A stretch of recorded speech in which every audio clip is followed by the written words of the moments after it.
think that's where a lot of people go bad with a pup. They throw them in a pen and just throw feed to them every day. And to me, you got to make a connection with them. Some guys don't agree with me on that, but I think you got to have a good bond with a dog.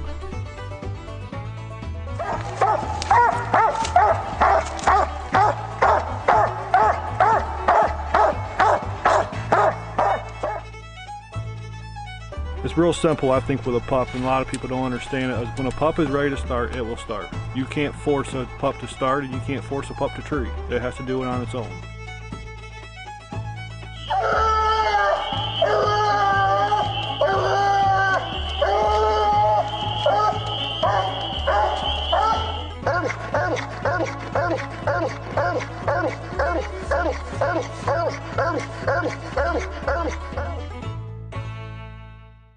Hi, my name's Bill Korte, born and raised at Clyde, Ohio, 60 years old. Been messing with these dogs since I'm about 10 years old, I'm guessing. Yeah. You want to introduce yourself? Sure. My name's Duane Kehres. I was born and raised in Clyde, Ohio also. 55 years old. Kind of hung the lead strap up back in 2018, but still got lots of memories with these dogs. They've been pretty darn good to us over the years.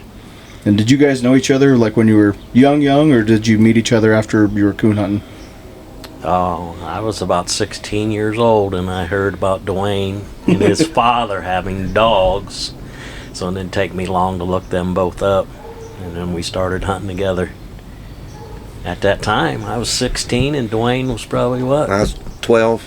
I remember the day, Bill, I come home on my bike, and Bill was sitting in the driveway talking to Dad. I really didn't know who Bill was. And long story short, that's been 43 years ago. And we've created just an outstanding friendship. Dad drug us around with just some old plugs. And we thought we had something, you know. We was glad to have them. You know, coon hides was pretty high priced at that time. And we didn't really know a whole lot about the competition hunts, but we did look up to a lot of the older coon hunters in the area. So we kind of, you know, bothered them, pestered them, begged for rides, and they'd come and take us whenever they could, you know, until they got tired of us. Yeah. Yeah. So when did you start coon hunting then? Oh, I was like 10 years old. The first night I knew anything about coon hunting, it was like in the middle of November, and I seen an old station wagon pull up in front of our house. Some guys got out of that station wagon, had lights on their heads, and pretty soon they was getting dogs out of the back of that station wagon. And me and my younger brother, what's going on out there? So we went out there. What are you guys doing? Coon hunting. What's that? Well, go ask your mom if you can go along. So I went in and asked Mom, hey, care if we go coon hunting with the Artie Warnke? She said, no, sir, you get in here and get your homework done. But when they turned them dogs loose back in the woods behind the house, when I heard them dogs open, it was just, I was just amazed. You could see them shine in the tree, and heard them shoot a coon out, and I thought, man, I want to do that. So that was the start for me. Do you remember what breed of dogs that was? No, I don't know what Artie had at that time. Old Walker dogs, you know. I'm not sure what they had back in there, you know. Him and his brother, Bob, hunted, Bob and Art, you know, and they was just a lot of white on them back in there. I remember them days, you know. They just, a lot of white on them, but I don't know particularly what breed they were. Yeah. When did you start then? Well, I was thinking about that. Dad used to coon hunt when he was a kid. And when I started growing up, I was probably 8 or 9. He brought this half Walker, half black and tan pup home. He started telling stories about it, and of course, you know, Dad worked a lot, and Mom wasn't going to allow him to spend a lot of money on one, so he got whatever he could, and we just tried to make what we could out of it. But I remember the first time we was along, and he was with some guys, and we had some other local boys around. You know, there was a lot of coon hunters back in the day. And we went, and we was with Bill Girding and Ron Averish, and I think his brother Norm was along. And them dogs treed, I was hooked. I mean, that's all I could think of was, I couldn't get enough of it. And I begged Dad to get something better, and when Bill came around, Dad had just bought a nice started dog, and he taught us a lot about coon hunting. And that's just kind of where we all went with it, you know, and we was young kids, and when we grew up and got into our teenage stage and early 20s, I mean, it couldn't get dark quick enough. That's all we wanted to do. What were some of the first dogs you guys hunted with then together? Dad had the old Bill dog. He come out of an old dog trader over there in Indiana, and he was kind of real squally mouth on the ground, but when he come treed, he was just an explosive tree dog. Good chop mouth tree dog. Then it was about shortly thereafter I got me a puppy from him, and I called him Old Buster. Had him till he died, and made him a night champion. You know, back then it was 3-hour hunts. Mm-hmm. And you'd pull up to an UKC hunt, and you know, you're going to look at 40, 50 dogs. You know, if you got in the top 10 and you brought a trophy home, you had bragging rights. Mm-hmm. You know, there was a lot of good dogs, a lot of good guys. But we was kids. We was just learning ourselves, you know. So when you first started competition hunting, did anyone show you or explain anything, or you just kind of go and learn as you went? School of hard knocks, brother. I'm telling you, it was brutal. You know, 3 hours, you know, you think about it now, they're down to an hour and a half. Yeah. You know, 3 hours.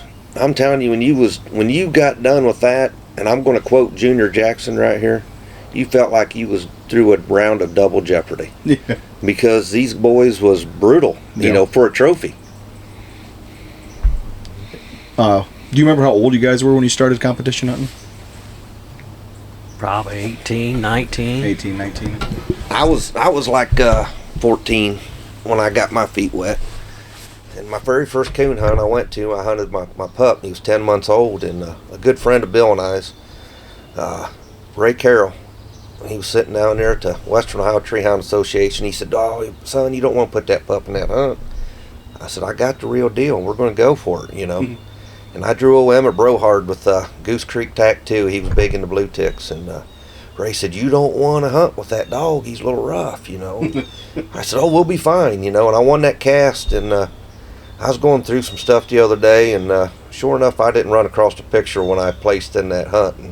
And I placed third in it, and Dad wasn't a competition hunter, but he placed fourth in it that night. So it was quite an accomplishment, you know. Yeah, that's pretty cool. Do you have any other stories like that, kind of when you were first getting into it? Any memories you want to share? Oh, the one that always comes to mind for me is old stylish Clover. Was about, I don't know, 7, 8 months old. I put him in his very first hunt. And I drawed 3 other dogs. We turned them all loose. And I believe old Whitey struck and treed in there, had a coon. The other dogs are split up. We recast them. Go shine them guys' tree. They don't got anything. And I hear Whitey, almost out of hearing, but I can hear him treed. And I asked the judge, I said, "Can you hear that dog through there?" He listened. He said, "Yeah, I hear a dog through there."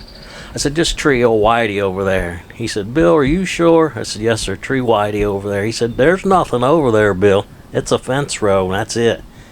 I said, "Well, that's him." So we start our walk to that dog. We walked 25 minutes hard. And it don't sound like we're much closer than we was when we started. The judge stopped, and he asked me again. He said, "Bill, I want you to listen real hard. Is that pup treat over there?" I listened. "Yes, sir." So we headed over there. Sure enough, it was old Whitey. He's like 7, 8 months old. He's got another coon treed. And I believe he treed one more coon in that cast, and everybody else withdrawed. When he was like 8 months old, he treed 3 coons. The other dogs never treed a coon, I don't believe. But I was just amazed. You know, for his age, he was like an old dog already. Just wanted to be by himself, and when he parked, he had a coon. Yep, he was a freak. Yep. You know, we was blessed back in the mid-'80s, Clayton. Most people don't realize the caliber of dogs that we had any opportunity to go hunting any night with. You know, a good friend of ours, old Chuck Smearsaw, had old Stylish Queen, and this is kind of where it all started for all of us. And old Queen, you know, pretty nice hound, real nice hound. Chuck had sold her to Gary Breidenball and Ron Baldridge. And they took her to them hunts, and in 1985 they was world champion Walker female in UKC and ACHA. And we got to tag along with old Gary. Gary's a character if you ain't never met him. He's a really good guy. He's a lot of fun to hunt with. He'll put you in places back in the day that, you know, it didn't matter. You know, there could be a farmer out there taking corn off. He said, I know that guy. And he'd be just driving right beside the combine. We're going back to them woods, you know. I said, man, that just kind of blows my mind, you know. So as a kid, you know, you kind of looked up and had fun with those guys. And Gary started breeding old Queen. Bred her different stud dogs, and probably where Bill and I have gotten really tight and formed a good bond was, you know, Gary bred old Queen, old style Lipper, House's Lipper. Everybody that, you know, he was hot that time, and Bill ended up with this female called, he named her Chirpy. And boy, we spent a lot of nights in the woods with old Chirpy, Bill and I. We'd go on second shifts in the summertime, so we could hunt all night when it was cooler out. And back then there was no cell phones. We'd just get on the old CB radio, and look each other up, you know. But we just, I mean, the amount of coons we treated with old Chirpy and listened to her old trail around, big mouth, ball mouth female and stuff, you know. Bill and Chuck were partners on her. And November of '89, they decided they was going to breed old Chirpy. And this is where it all started. They made the trip over to Pennsylvania and bred old Lee Logan's old wild Clover. And that basically started it right then and there. I don't think Chuck nor Bill even kind of realized at that time, I know I didn't, what was going to happen and how the coon dog world was about to change for us. And it created it created a frenzy a little bit, you know, when word started hitting about these pups. You know, they was born January 10th, 1990. And I was kind of in my trashing stages in life, you know. I took a little break, you know. And I remember coming home one night, and I said, I don't know if I should say this on the radio or on the podcast or not, but I come home and I was out all afternoon drinking beer with a bunch of buddies of mine. We had plans to go chase some girls that night. And old Bill was sitting out there along the road, and he had old Whitey tied out there to the tailgate, and he had this female tied there too. And little to be known, I didn't know at the time that me and him was going to become partners on her. And it was my old patch female, was Whitey's litter mate. And him and Dad was going to go coon hunting, and old Bill here, he knew I'd been out all day, and he said, you need to go with us. And he said, you'd probably be better off going with us. I said, I said, as ugly as them old dogs over there, I said, yeah, I said, them dogs ain't going to treat no coons. I said, I'm going back uptown. I get showered and cleaned up here, you know. I had other things on my mind. My old dog had just died, so I didn't have nothing. And Bill said, hey, he said, don't be a stranger, get with me. He said, I want to show you this pup. Well, old Patch was down with Mr. Ed Yates in Alabama. That was his pup. And she just trailing around, wasn't doing nothing like the rest of them was. And he gave her back to Bill. He said, you do whatever you want. He said, I need something, doing something. So later that week, I got to thinking about it. I was at work, and I thought, you know, I probably ought to get with Bill. And I need something to keep me out of the bars, you know. So I called him up, and he said, me and John Idle's going hunting tonight. And he said, well, why don't you all tag along? I said, all right, where do you want me to be? So I go, and these pups are like 13 months old. It's in the spring of the year. I turn around, and Whitey and Sonny, they was the real deal. They was treeing coons all night. Old Patch just trailed over there, and these guys are treeing coons, and I'm thinking, boy, oh boy, here we go. I'm over here, and I go walk over here and pick this female up off the ground for third, fourth, fifth time of the night. Finally, I said, Bill, just leave her in the truck, you know. Let's just go tree coons with these other two. And I remember it like it was yesterday. We was on this old river road, and it was getting pretty close in the morning. We was about hunted all night. John says, Bill, what do you think we ought to do here? He said, let's take these two and put them butt to butt, and let's see what these dogs going to do, how independent they're going to be, if they're going to break their neck, try to go with each other and pack up. And that's when it made me a believer. I never in my life seen 13-month-old pups and leave and break as hard as they did, and neither one of them ever looked back at each other. It wasn't long. Whitey was struck up in there in this woods, drove a track up in there and come treed. Old Sonny's down there on the river running. He comes up treed. Both had coons. Now Whitey was the type of dog, when you pulled him off a tree, dude, you had to drag him. When you talked about having to pull one off that lumber, he would lay on his side and just paw at the ground and rip and roar, and he couldn't. He was a freak, like Bill said. We got back to the truck, got talking a little bit about the night's hunt. Bill said, "What do you think?" I said, "I'm going to take that dog home, just put her in my truck." He said, "We'll work something out, don't worry." That's just kind of friendship we had back then. Bill and I think a lot alike on dogs. We didn't have to worry about anything. If we got out there in the woods together, he didn't have to ask me permission to get after mine or vice versa. We just did it. We was geared in the same mind frame with these dogs. Mm-hmm. And, I took old Patch home, put her in the kennel, didn't do much with her there for a little bit, and I started sneaking out by myself. And next thing you know, she went train coons. And old Bill says, "What's this pup doing?" I said, "She trained a few coons." He said, "Really?" So he said, "I'll get with you tonight." We got together and she treated 4 singles that night. Bill said, "How'd you do it?" I said, "Just spent some time with her, So we was pretty blessed, out of that litter, mine was a grand night. Stylish Anna was in that litter. She was absolutely, I'm not trying to take no credit from her, she was an outstanding female. Chuck did a lot with her. Everybody. Tree dog, buddy. Tree dog. She was tree dog. There was another one called, Frost Stylish Sonny, that John ended up selling Sonny to Bill Frost and Steve Ratcliffe. And he got hit by a car shortly after they made him grand. And then there was one old A.E. Hathaway down there in Florida, bought the lid and promoted him. And then there was a boy over here, over by Mr. Brian Balls, had just no hide hunter. He just tree coons. Never was in a coon hunt in his life, I don't believe. But, What'd they call that dog? Do you remember what that dog's name was? I've been trying to think of what they called him.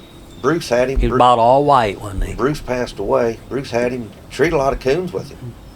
But, I remember Bill trying to get him to go put him in hunts, just put a title on for, that's when PKC in our area started kind of coming to life, Mm-hmm.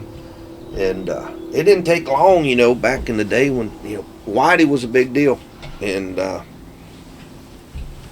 Bill can tell you, he sold him to John, at that time, John Otto. And John done well with him.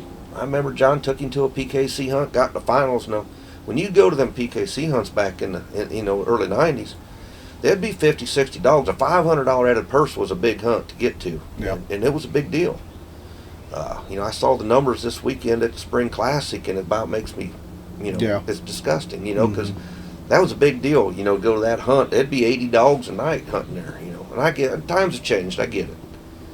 But John did well with that dog and with old Whitey. But John was never one to go to the coon hunts, was he, Bill? He just wouldn't go, not too many, not like Bill. They just wanted to coon hunt, And it wasn't long, Doug Jackson was hunting for Pearson Brown at the time, and they'd run Pro Tour. Back in the day, Pro Tours was the real deal. And Doug said, "I need a winner." And he come down and hunted that night, and my memory calls it right. They hunted old Stylish Molly and Whitey together that night, and they treated like 11 coons. And John called us up next day, and he said, "Hey guys," he said, "why don't you come on over here and take some pictures?" And we had 3 litter mates and together in his yard. He said, because Doug just bought him last night. And back in the day, when you sold a dog for $4,000, $5,000, $6,000, $7,000, that was something. Yeah. And if I ain't mistaken, I don't know, I think John got like around $7,000 for him or something like that. 7,500. Yeah, so that was a big deal. And that's where Whitey needed to be. He won the Pro Tour. Doug took off running with him. And Doug wasn't much of an open guy, to hunt the open hunts unless it was a big money hunt. But he was strictly pro tour man, him and his brother Junior. And, long story short, Doug won the Pro Series with him in 92 and 93, and I believe in 94 he won it with Stylish Molly. But that's where Whitey started getting really recognized. And people started aggravating him about breeding him and stuff, and Doug really is not into the breeding portion of it. He's just a coon hunter. And but he started that whole deal. I think, well, he was a night champion, and that's to be up for discussion. I put the first place win on him, handled him for John. The dog was older, and Bill was at the hunt. Bill hunted the old Stylish handle that night for Chuck. And I come in, and I think I had like 4.25 or something like that. Another boy come in, had 450, but he didn't sign a scorecard. And he did sign it where he judged the cast. And I tell you who it was Mr. Barry Hempy. And Barry and I always got along in them hunts. He's a lot of fun. And I was like, they come and got me and said, hey, he didn't sign a scorecard, and we're going to award you a first place win. So Bill and I, we hunted our way home. That was down in Sydney, Ohio. Bill and I hunted our way back home. Went and got breakfast that morning, got John up, and said, well, got that done for you. Years later, then, when Doug started breeding him, people started questioning because basically word got out that UKC overruled that hunt and said, well, we'll since he signed as a judge, we'll accept that. But they never took the first place win away from Whitey. Now, Whitey's retired now, and he's breeding him a bunch, and I don't know, was it fair to pull the title at that time? It's up for discussion, whoever you talk to, but that's why he ended up showing as a PR dog at the end of his breeding days. Mm-hmm. But Whitey did a lot for people. Some people in the eastern part of the country, over in Pennsylvania, didn't like his style. They liked the old Clover stuff that they had. Mm-hmm. Whitey was a freak. That whole litter was a freak of nature. But they really did. He got to reproducing. Local boys started using him. Fred Bodenberg's got a just no good old friend of mine and Bill's, and he's brought him into that program with his old house-bred females, and they worked. It worked out good, and you still see that stuff. It might be watered down as it's been many 30 years ago. It's going to happen. But guys still want to hear the story. They want some of it. I think where we wanted so much more of it, where we probably made the mistake, and I'll admit it, as an adult, I was breeding stuff. I was doing half brothers, sister crosses, uncle to niece. I'm trying to find this to keep what we got. Yeah. And it really didn't. It took us many trials and tribulations that it didn't work. And as funny as it sounds, these dogs was notorious for having coons over their heads. And they was trailing around dogs. Summertime, they weren't much to listen to. They'd get out in them bean fields and trail around. That we got more fun out of them when the leaves come off, didn't we, Bill? I mean, oh, yeah. But even then, Duane, you look back to today's dogs, to what them dogs were back in that day, them dogs would get them coons out in that bean field. Now, they may take them 20 minutes, a half hour, but they'd get them coons out of them beans. Absolutely. Track dogs. I ain't had one in years that could get one out of them beans like them dogs could back in the day. Yeah. I mean, they'd trail out in them 100-acre bean fields, and, hey, don't get me wrong, we had to go out there and scoop them up sometimes, but they could move them. They could get them out of there. Oh, they'd come out of them bean fields, and their eyes would just be bloody. Oh, blood. And no hair. No hair around their eyes where they'd been running down through them beans trying to get them coons, man. It was... But that was their thing, they had coons. When they parked, some of them weren't the most nicest tree dogs to listen to. They was loud, screaming, squalling. You'd think something's being beat to death in there. But they'd have them coons, and then Sackett Jr. started getting real hot, and he did. A lot of people liked that stuff, but I just, I didn't want to put none of that in with it at the time. I was just concentrating on what we had, and Bill did the same thing, and so did Fred, and the local boys that was trying the stuff. Some of them wouldn't breed to him because he was just too ugly. They weren't going to. Some of them got no. I don't want none of that stuff. Because they weren't the prettiest things, but. You didn't know what color they were when they was sitting in there a mile trees. That's what I always said. And we He sitting looks in a there. lot prettier when he's in there 900 with a coon over his head. Yeah, and we didn't have Garmin's back then. We had the old beep beeps. We knew about what direction they'd be, but it's sure enough. It was a lot of fun back in them days, and he started reproducing around here, and old stylish little man came along, and he did his part in the hunts, did his part in the breeding program. He had a litter mate. Chris Saunders had. Stylish Jenks was a good dog too. Little man actually was kind of my pup, and I had a litter of pups at the time, and Bill said, hey, he said, Gary said, you got a name on a pup? And I said, if you want that pup, go ahead and get it. Patch was on puppies or something at the time, and actually Dad and Bill was hunting him the night he injured that back leg when he was caught in the fence, I believe, wasn't it, Bill? We're not real sure what happened to him, but we're guessing that's what happened. He probably got hung in the fence and messed up his hind hip. Yeah. But it didn't bother him. I mean, he'd drag it around, but he'd treat a lot of coons, and then I used him in my program, and then, just how the generations of those dogs reproduced. I had the old stride dog. He was crazy. He liked to run deer once in a while. He was buck wild. I mean, but, he was the extreme of a big hunting dog at that time was for the old beep beeps. I mean, he would blow through there. He'd run a little speed beef and drop off and have a coon somewhere. You couldn't break him. We had him bent, but you couldn't break him. I mean, but that dog had a coon when he got to him, and I studied him out for a little bit, bred a handful of females, but then he reproduced them, and then Bill had the old fugly dog at that time, and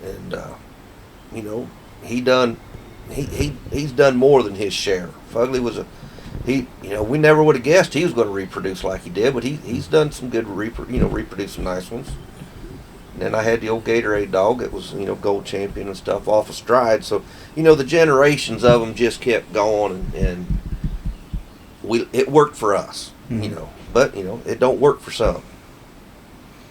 Do you want to talk about Chirpy a little bit? Kind of back up as far, because Chirpy and what was the... Stylish Lipper, Stylish Babe, all litter mates. Okay. So, how that all went, Chuck had Babe. She started running and training when she was about 6 months old, 5-6 months old, I believe. Gary had Chirpy and had Stylish Lipper over there at his house. Stylish Lipper was running training at about 9 months old. You remember what they called him? High voltage gunner. We called him High Voltage Gunner. Yeah. We were standing there by the power plant that night, and he rolled up in their tree. John says, what do you think I'll call that pup? I looked over and I seen that high voltage. He said, danger, high voltage. I said, I tell you what, the way he come on that tree in there, I'd call him High Voltage Gunner. Yeah. Anyway, Chirpy was, she wasn't treeing yet. She was like 11 months old when I would go hunting with Gary. She run her first track that night, and I ended up buying her, bringing her home, started working with her. So we done some winning with Chirpy.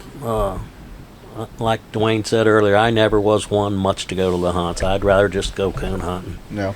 But I don't know, she won high scoring female at Southeast Trimming Walker Days, won Red Bone Days.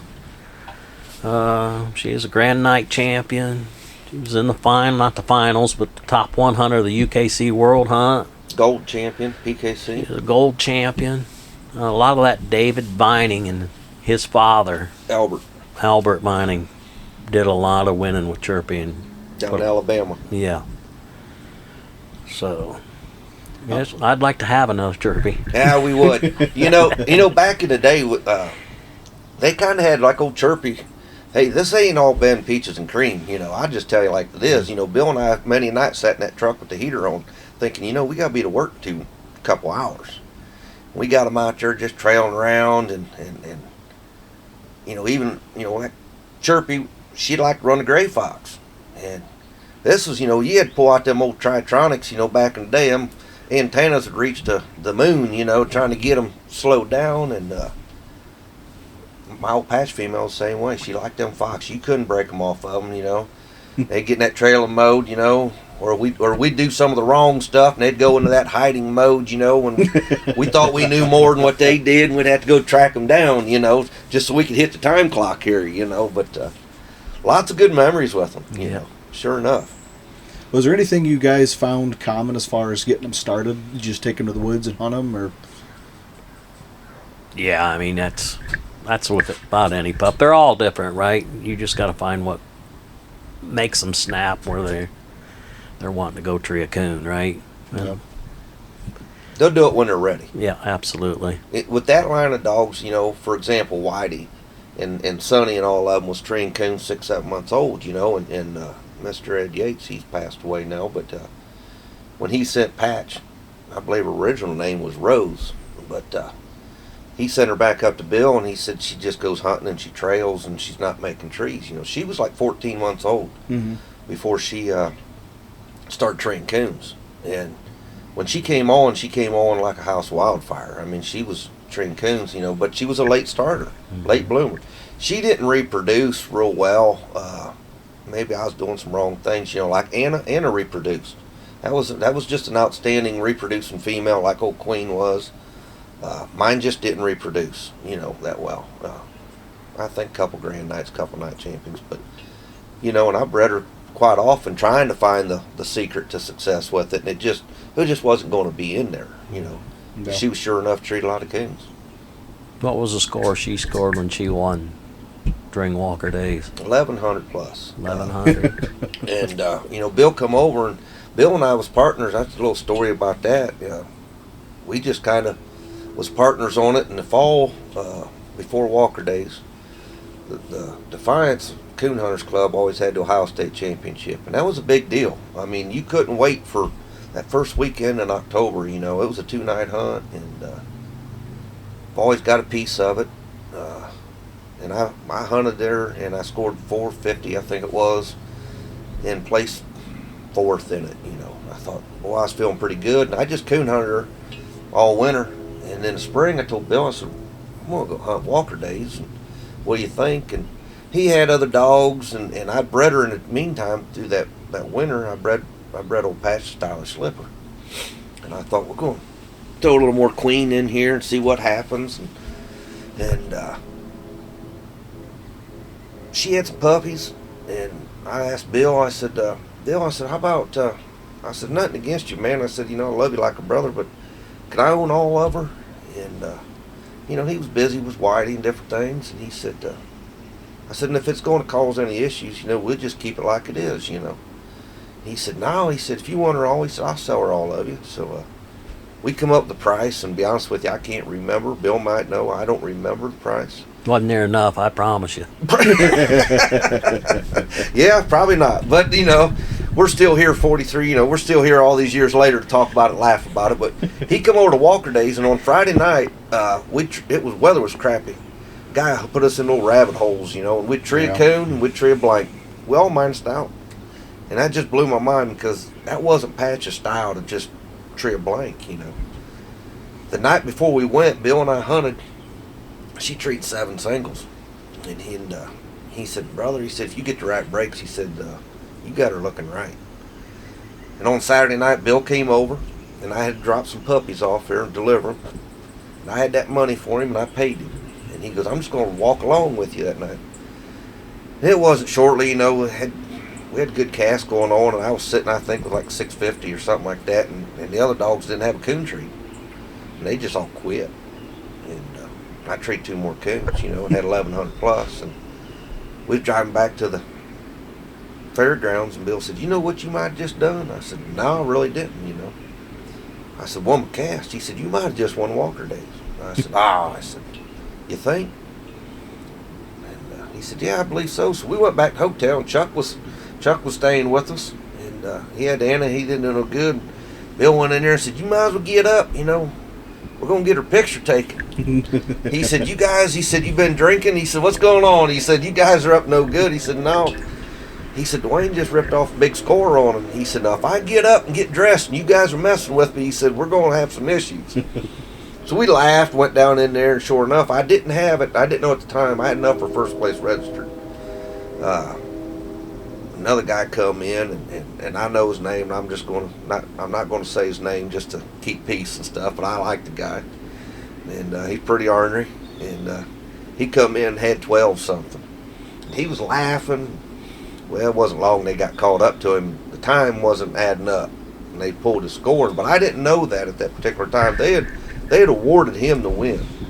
I got home and I was a high scoring female and first place registered, and we was having a little adult beverages that morning, kind of partying about it and feeling pretty good about it. And I get a phone call about noon, and the guy says, hey, we pulled that score from that other guy. He said, you're the overall high scoring dog and winner of 1992 Walker Days. So that kind of really put me on fire, created a monster that they never knew, because I couldn't wait to get to a coon hunt on Thursday, Friday, Saturday nights, Yeah. I enjoyed them. I liked getting in the mix of it with them. And he even quit drinking beer to go coon hunting. Well, it used to be the other way around. Yeah, yes sir, yes sir. Yeah. Oh, Patch and Whitey, they done a lot of good for me, Yeah. Sure enough did. You mentioned that dog was about 14 months old before it started treeing. It would track a lot, you said, though. Yes. Is there anything that you did, or is it just experience and time in the woods? I tell you what I figured out pretty quick. We don't have big patches of timber, Yeah. in our area here, but we got lots of coons. If a dog wants the opportunity to tree coons and start quick, they can. I was going to bigger sections and walking around, and I got to thinking about it a little bit, and anybody that knows me knows I would overthink these dogs. I made a job out of it. I mean, I just really, it just consumed me.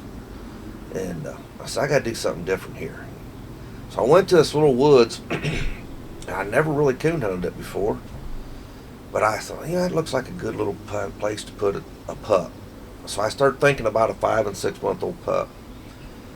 And she would leave you like she was late for work. She rolls up in there and she strikes and she comes around, and I seen this coon sitting up along the edge, and she come in there and she hit up on that tree, and I just eased in there a little bit with the light off. She hit that tree a couple of times. Finally, when she come in there the third time, I made her stay right there, and I rewarded her, and went back to the truck, and I thought, man, maybe I ought to just go home. This is the first one she's treed. She's 14 months old. I said, no, we're going to do it again. So we went down the road just a little ways, and I put her in another little patch. She rolls right up in there and just runs a little short track, comes treed, stayed treed. I got back in the truck, and I said, we're going to have to go in there and reward this one too. So we went in there and gave her a little treat, and that was it. It was just me and her then, and I didn't say nothing to Bill for like a week or two. And I knew he was thinking, what's this dude doing?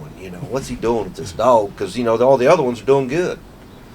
And sure enough, then I got a hold of him one night, and I said, hey, you need to go see this.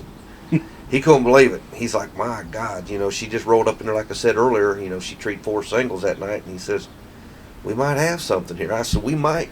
Yeah. It takes a little more patience with a trailing type dog, right? You just gotta keep going till that switch goes off, and they realize them coons go up that tree. Mm-hmm. Once they start treeing, the good thing about a trailing dog is you're gonna look at a coon because they've run him right in there. you know that coon's gonna be up there, right? I'd much sooner have a trailing dog that will tree than a tree dog that will trail. Absolutely. That's always been what I look for. I'd rather a pup start out trailing, not making no trees, and then the treeing come later, than one start making trees and not having anything to go in there. Because them don't really change a lot, I don't think. You take a trailing type dog with age, and the more time he spends at it, he's going to get better at it. And that percentage of having them coons in the tree is going to be way higher, in my opinion. You're absolutely right, Bill. Yeah. You sure enough are. That's why I like that kind of dog. a trailing type dog. A lot of people don't. A lot of people will say, well, I don't want to know where that coon's been. I want to know where he is right now. But to me, that's part of the enjoyment for me, is to listen to that dog strike a track that he can't hardly run. And you can tell 5 minutes later, hey, that track's getting better. Pretty soon he's got that thing up and running where he just about sounds like he's going to catch it and then come treed. To me, that you get to see some dog work. You get to listen to that dog run. Yeah. And you can watch from night to night on a dog like that, a pup, as their tracking ability improves, how they improve. Yeah. And to me, to watch that from point A to point B, from 6 months old to a 2-year-old dog, is what drives me to go. Yeah. I just enjoy it. I've always said, a lot of people ask about them young dogs, and I believe I've always told people, one man, one truck, one dog, and one gun. Yep. Go into hiding That's what and get that foundation on that young dog. And then you can hunt them too much by themselves, too. Because them dogs got a little jealous Right. streak in them. You Absolutely. Know, at that time, they sure enough did. I think about 70-30. 70% by themselves and 30% with dogs. And you want a combination of dogs that's better than them, that pushes them to try to keep up. And you want to put them with dogs that don't know anything. Put a pup with them, don't know nothing, and make him do all the work and make him forget about that other dog even being out there with him, right? Yeah. So it's what everybody chooses to do, right? Yeah. You're right on. Everybody back in the day would know when Bill or Duane had something, because we'd be going in hiding, as he said. Yeah. It wasn't that we was being unsociable or whatnot. We had Work to do. We had work to do. Yeah. And what Bill was saying about them dogs running them tracks into them trees, when you walked away, now I know things are different nowadays, and we all get older and we have to accept change. I don't accept change real well. These dogs nowadays, before I stepped away from it in 2018, I started seeing a big change in these dogs, what these younger generation guys are calling track dogs and stuff. Track dogs, they're running ghosts through the countryside, getting struck for 100, pushing dogs up through there. I get it, when you got 100 strike, you can put them dogs on that paper where you want to be, but that's not Bill or I's style of dog in any shape or form. We want a dog that runs a track in there, has a coon. And if we can't find that coon, now we didn't have thermals, I didn't, but if you didn't see coon eyes, you walked away and I felt as if I didn't do my job, because I know that dog had a coon tree. Mm-hmm. It's different nowadays. These guys are making trees and ain't got stuff in them. That didn't work for us back in the day. Yeah. Well, and it's the whole thing about competition hunts. You're striking your dog because it's opening on a coon track. Right. That's what is supposed to be happening, not Right. just barking just to bark. Right. Yep. And you're out there to track, strike, and tree a coon, not bark at something because there's other dogs barking and then just tree to get Right. circle points. Yes. So, I touched on it a little bit ago, where in the summertime these dogs might not be so much fun to listen to, but they would tree coons. yeah. I had more fun. I found out that man could tree a lot of coons in January and February. As a young kid. And I'll just, take it one step further. Bill's old fugly dog, numerous times, these dogs these dogs weren't layup dogs. They weren't going to go in there and swallow up a tree and have a coon balled up in there sleeping. But I will tell you this, and I've seen it on numerous occasions, and a lot of guys seen it. The old fugly dog brought out the old track dog in a lot of them, and he'd go in there, I'm talking dead of winter, frost thick on the ground, and trail a coon and go up in there and come tree and have that coon balled up in there sleeping. Numerous nights we've seen it. Tree coons the other dog couldn't open on. Dogs didn't even know that. There's other dogs didn't. And I'm talking not just going there and treeing a layup. I'm talking running a track that's been frosted over.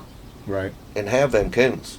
That to me is a sign of just good dog work, good breeding. You got to keep with that stuff. It's Yeah. hard to get away from. Yeah. I don't know. My opinion, if you get further away from that, you just get more problems. Because if they're not able to do that, and if you hunt year round, it's not going to be like what it's going to be here in a few weeks where there's 10 coon every 10 yards. I mean, like you said, Yeah. January, February, you have to have a dog that can do that. Right. Yep. I got some old videos of them dogs, when it's snowing and blowing and snowmobiles driving, riding, when we used to get snow. Yeah. I got them out there. I always carried a camera with me and a little video something. Not as well as professional as It was a while you do, but it's been a long time ago. Yeah, it was a while ago. So we did what we could do back in the day, and I still pull them out once in a while and laugh and giggle a little bit about it. But, you still get to, see them old dogs in action when it was just nasty out. Yeah, when the conditions are bad, that's when you wanted to break them out, right? Yeah. They're going to tree them coons. But now when these kittens get on the ground, that other style dog we were talking about will make you look silly, because that dog will tree 3 or 4 coons along the face of that woods while you're out in that bean field Yep. or whatever trailing. Yep. And you did not want to get into a coon treeing contest with them dogs and think you was going to win a bunch of casts, because you weren't.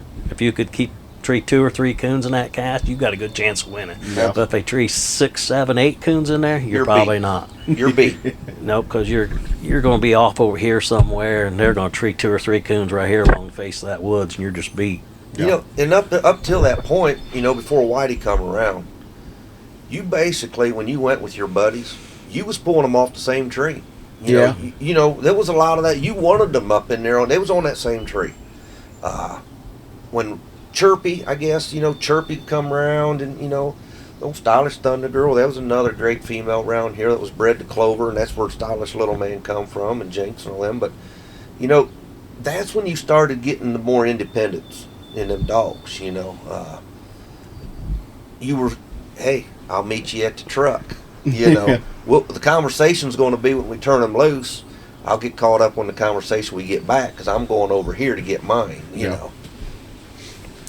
And it's hard to tell nowadays if dogs are really that much more independent, because I can't think of a single person that I have met or hunted with that when they're hunting a young dog, part of their progress or process isn't setting them up to cover another dog, and they train them before they even really get the opportunity to. Yeah. So, I mean, everyone thinks they have natural independent dogs, but the training process of them even putting them with other dogs, they don't even let them get to that point to even see it a lot of times, which No. I mean, it's good for them. I mean, if they don't have to worry, it's kind of proactive in that situation where you don't have to worry about it down the road. But it's hard to say that you have truly naturally independent dogs when you first put them with dogs and they don't even have a chance to show you if they're independent or not. But I believe if the dogs strike together, them dogs should tree together, right? Now, if this dog is over here running a track and mine's over here running a track and this one trees, I don't want mine quit that track to come over here and cover this one.